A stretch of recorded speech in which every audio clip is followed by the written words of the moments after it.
अग्निवीर तो बहाना था, असल साजिश तो देश को जलाना था। अग्निवीरों के नाम पर देश विरोधी ताकतें जला रही थी देश। अग्निवीरों के पीछे सक्रिय हुआ किसान आंदोलन गैंग। अग्निवीरों को भड़का रहा टुकड़े टुकड़े गैंग। बीते 14 जून को मोदी सरकार के कार्यकाल में बहुप्रतीक्षित योजना अग्निपथ को देश के सामने पेश किया गया था। योजना के पेश होते ही देश के अलग अलग हिस्सों में योजना को लेकर विरोध शुरू हो गए थे। योजना के सार्वजनिक होने के अगले दिन ही इसका विरोध हिंसा में परिवर्तित हो गया। अलग अलग हिस्सों में आगजनी और तोड़फोड़ की खबरें आने लगी। हाथों में पत्थर और लाठी डंडे लिए युवा उग्र प्रदर्शन पर उतारू हो गए। जगह जगह पर बवाल हुए, हिंसा हुई। आगजनी में पुलिस कर्मियों पर पथराव हुआ। ट्रेनों में आग लगा दी गई, बसें फूंक दी गई, रेल की पटरियों को उखाड़ दिया गया। 2 दिन में ही देश की सार्वजनिक संपत्ति को अकूत नुकसान पहुंचा दिया गया। हालांकि इस दौरान अलग अलग हिस्सों में लंबी अवधि के लिए धारा 144 भी लागू कर दी गई। सबसे ज्यादा हिंसा बिहार में हुए, सैकड़ों ट्रेनें रद्द कर दी गई।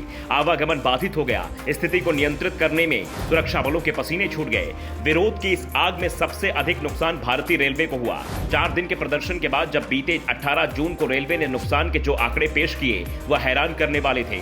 मात्र 4 दिन में ही 700 करोड़ से अधिक का नुकसान भारतीय रेलवे को हो चुका था। बीते दशक में जिसमें किसान आंदोलन भी शामिल रहा, रेलवे को इतना नुकसान नहीं हुआ था। लेकिन अग्निवीरों ने मात्र कुछ ही दिन में प्रदर्शन में लगभग 1000 करोड़ का नुकसान तो केवल अकेले रेलवे का कर दिया।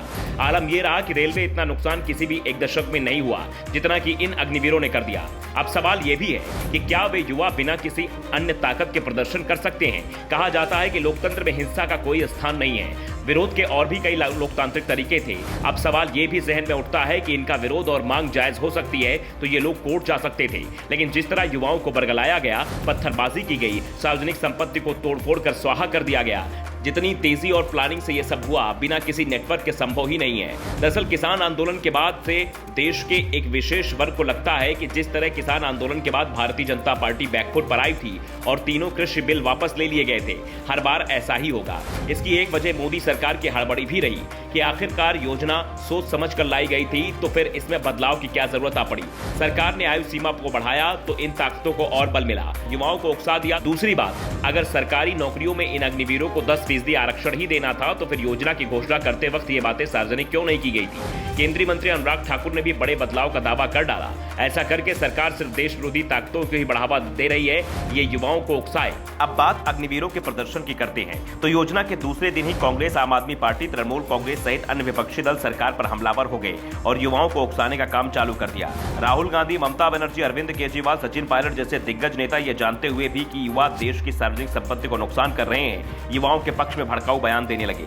किसान आंदोलन में चर्चित रहे योगेंद्र यादव के स्वराज मोर्चा ने तो आंदोलन को ही समर्थन कर युवाओं को प्रदर्शन के लिए उकसा दिया। स्वराज मोर्चा ने तो #रोलबैक अग्निपथ नाम से व्हाट्सएप ग्रुप तक बना दिए हैं जिनमें योजना के नाम पर लगातार युवाओं को बरगलाया जा रहा है। उनको लगता है ये किसान आंदोलन की तर्ज पर हम सरकार पर दबाव बनाकर योजना को वापस करा देंगे। दरअसल ये एक गैंग मोदी विरोध में यह तक भूल गया कि देश की संपत्ति मोदी की अकेली नहीं है, देश की भी है और इसके नुकसान का खामियाजा उनको भी भुगतना पड़ सकता है। दूसरी तरफ युवाओं को भी ये बात समझनी होगी कि सार्वजनिक संपत्ति को नुकसान पहुंचाने से उनका भला नहीं होने वाला, उल्टा उनके भविष्य का नुकसान ही होगा। सरकार कोई योजना लाई है, उसके अमली जमा पहनने तक इंतजार तो करें। ब्यूरो रिपोर्ट, राष्ट्रपति।